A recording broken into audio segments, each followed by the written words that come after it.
अतिथियों को और शिक्षकों को सच्चे हृदय से हार्दिक अभिनंदन करते हैं। और जैसा कि अभी मैंने बताया, मैं पहले ही DDS का स्टूडेंट रह चुका हूँ।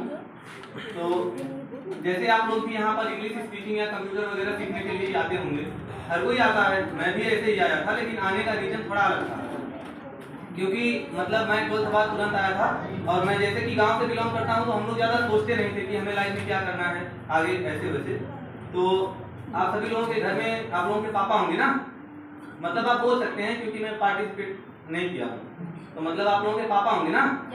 लेकिन पापा कहने में आप लोगों के पापा होते होंगे, लेकिन हम लोग गांव के बच्चे ना, तो जो गांव वाले होते हैं वो समझते होंगे हम लोगों के पापा नहीं होते, बाप होते हैं। तो कहने का मतलब ये है कि वो इतने सीरियस रहते हैं, कितना भी प्यार कर लें, इतने सीरियस रहते हैं ना कि मतलब हमेशा पैसे ना मांग लें।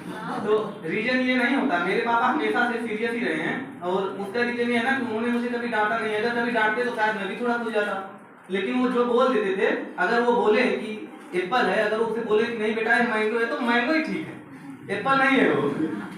तो मैं 12th पास हुआ, उसके बाद यहाँ पे आया। मतलब उन्होंने कहा कि मतलब उनके फ्रेंड्स वगैरह रहते थे, सबके बच्चे CBSE बोर्ड में पढ़ते थे, तो उन्हें लगता था कि मतलब इंग्लिश बहुत ज़्यादा जरूरी है।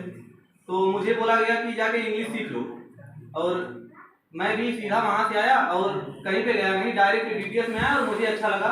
फिर मेरे 2 फ्रेंड्स थे, सूरज और एक विपिन, और मैम जानती हैं हम तीनों लोगों को। तो DDS में भी मैं बहुत ज़्यादा साइलेंटली नहीं रहता था और हम लोगों को हमेशा पनिशमेंट मिलती थी, मतलब ज़्यादा बात करने की। लेकिन DDS ने मुझे कुछ सिखाया हो या नहीं, लेकिन डिसिप्लिन का पहला मतलब मैंने DDS में ही सीखा, क्योंकि हर जगह बातें करना जरूरी तो नहीं है, और ऐसा मैंने DDS में ही सीखा। और DDS ने मुझे कुछ दिया हो या नहीं, आप लोगों को इंग्लिश आती हो या नहीं आती हो, लेकिन एक चीज आप बहुत अच्छे से सीखेंगे और वो है कॉन्फिडेंस। DDS आपको वो कॉन्फिडेंस देगा जो आपको शायद लाइफ टाइम अचीवमेंट होगी, क्योंकि आप ये नहीं पता लगा सकते कि आपको उस कॉन्फिडेंस का यूज कब करना है, लेकिन वो कॉन्फिडेंस आपको हमेशा यूज करते हुए आएगा। जैसे अगर आप अपने फैमिली में पहले बात करते हुए शर्माते रहे होंगे या बोलते नहीं रहे होंगे, लेकिन DDS में आने के बाद आप और सबसे बातें करने के बाद आप अपने फैमिली में भी अपनी बातें रखने की हिम्मत रख सकेंगे। और वैसे सिखाया तो हर जगह जाता है, लेकिन लाइक एज फैमिली मतलब विदाउट हेजिटेशन बोलना, ये अपने आप में एक बहुत बड़ा आर्ट है, और शायद हर किसी को नहीं आता। अभी यहाँ पे बहुत से लोगों ने स्पीच दिया है, तो मुझे भी कुछ लोगों की स्पीचेस पसंद आई हैं, लेकिन कुछ लोग यहाँ पे आके हेजिटेशन फील कर रहे थे। तो उसका मतलब ये नहीं कि उन्हें नहीं आता था, वो बस बोल नहीं पा रहे थे, उनके अंदर बस कॉन्फिडेंस की कमी थी। और आप लोग टेंशन मत लीजिए, उतना DDS आपके अंदर से निकाल देगा, और जब आप यहाँ से वापस जाएंगे ना, तो मेरे हिसाब से आप लोग एक बहुत अच्छे स्पीकर बनते जाएंगे। जहाँ आप पहुंचे हैं और बच्चे कैसे पहुंच सकते हैं, ये बताइए। जहाँ पे मैं पहुंचा हूँ वहाँ पे तो सब लोग आसानी से पहुंच सकते हैं।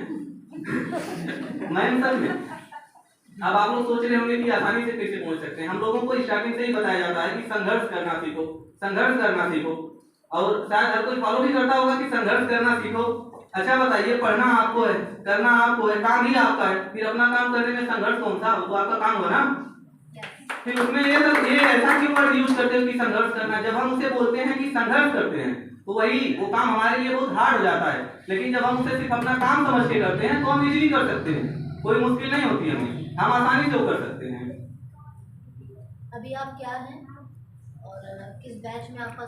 2020 बैच का। उसके पहले भी मैंने IIT क्वालिफाई किया था और 2019 में, और उसमें मेरे 15 आउट ऑफ 43 मार्क्स थे। ऑल इंडिया रैंक 3 रह चुका हूँ, और NDA में मेरा ऑल इंडिया रैंक 17 है।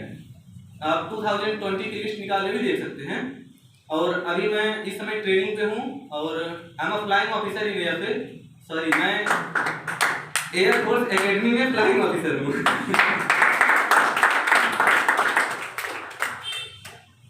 और जहाँ तक बात रही देशभक्ति की, तो मुझे नहीं लगता कि भारत में किसी को देशभक्ति सिखाने की जरूरत है, क्योंकि यहाँ पैदा हुआ हर इंसान देशभक्त है। अगर आप इंडिया में पैदा हुए हैं तो किसी को इसको देने की जरूरत नहीं कि आप देशभक्त हैं, क्योंकि हम हमेशा से ही देशभक्त हैं। और हम कहना चाहते हैं वी आर प्राउड टू, हमें गर्व है कि हम भारतीय हैं। मैं पहले ही सोच किया था कि मैं इंग्लिश में कुछ नहीं बोलूंगा, लेकिन मेरी DDS की करामात है।